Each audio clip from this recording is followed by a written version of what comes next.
Hi Zebra families, my name is Mrs. Rahn and I am the junior high 6th grade STEM teacher, and I hope you got your STEM in a Bag kits this Friday, because today I'm going to show you how to assemble those kites that were in your bag. Now if you didn't get a kit, don't worry, because I don't have a kit right now either, but so I just went around my house and found some supplies, and I just happened to have this NASA bag available, so I cut it to the pattern.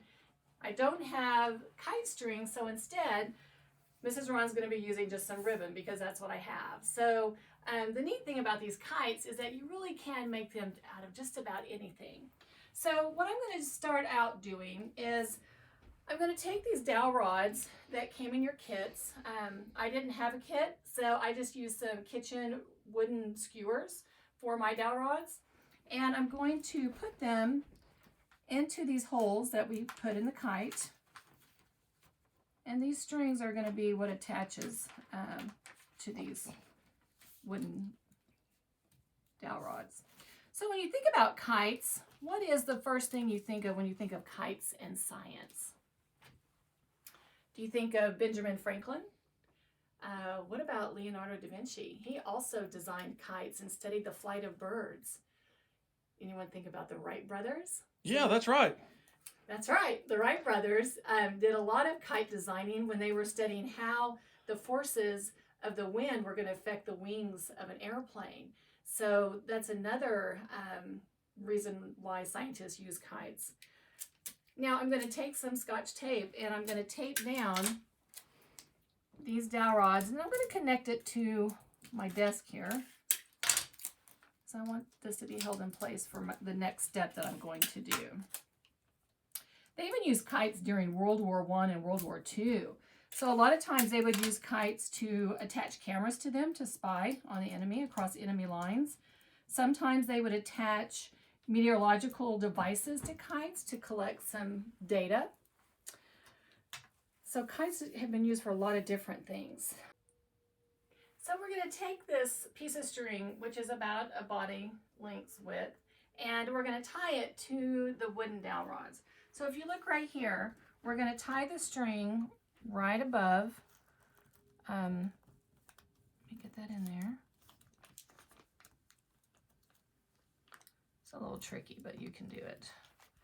One thing when you're doing kite building or any kind of engineering design process, it's important to keep a good positive attitude, because you will make mistakes, and that's okay.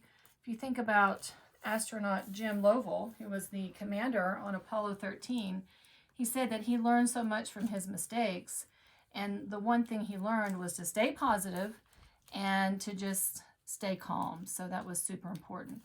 So just keep a positive outlook on this.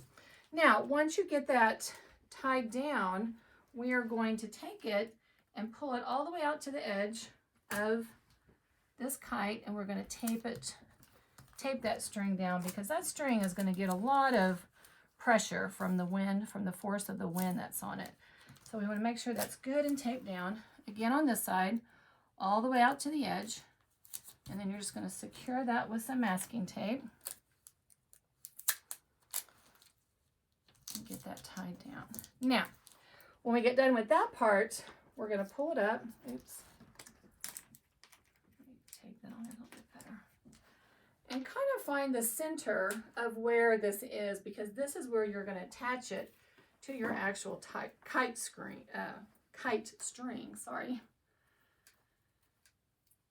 Now, kites use very similar physical science concepts that airplanes use. So when you think about force and motion, kites have all those same types of experiences. It has lift, just like airplanes do. It has thrust, which is the force of pushing forward, and then it has weight as well, which is the force of gravity pushing on the kite. And then finally, kites also experience drag, which is the force that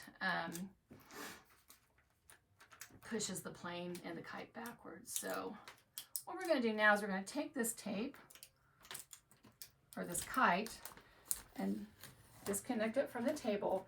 And I'm just going to take this tape and fold it forward Now when you fly this, do be careful, because if it's too windy, you don't want to get hit in the eye with these dowel rods. So make sure you're careful. Safety goggles maybe would be okay. All right, now that we have that taped down, we are ready.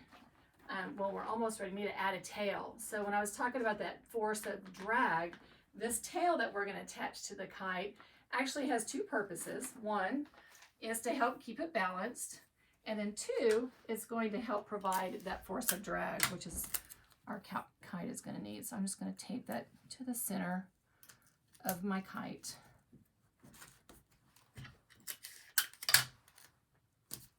Okay, I think we're ready, guys. So now is the test. Like I said, this was kite number 2 for me. So I learned from my first mistakes, and I'm gonna make some corrections, and we're gonna try it again, and we're gonna take it outside. Let's go test it out, come on.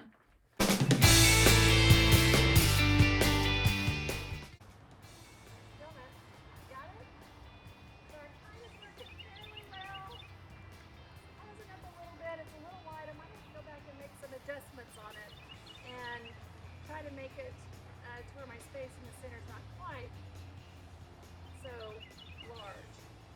So this is something you can play with, build one, and then test it, figure out what you need to change on it, and then use that engineering design model to put alterations to it.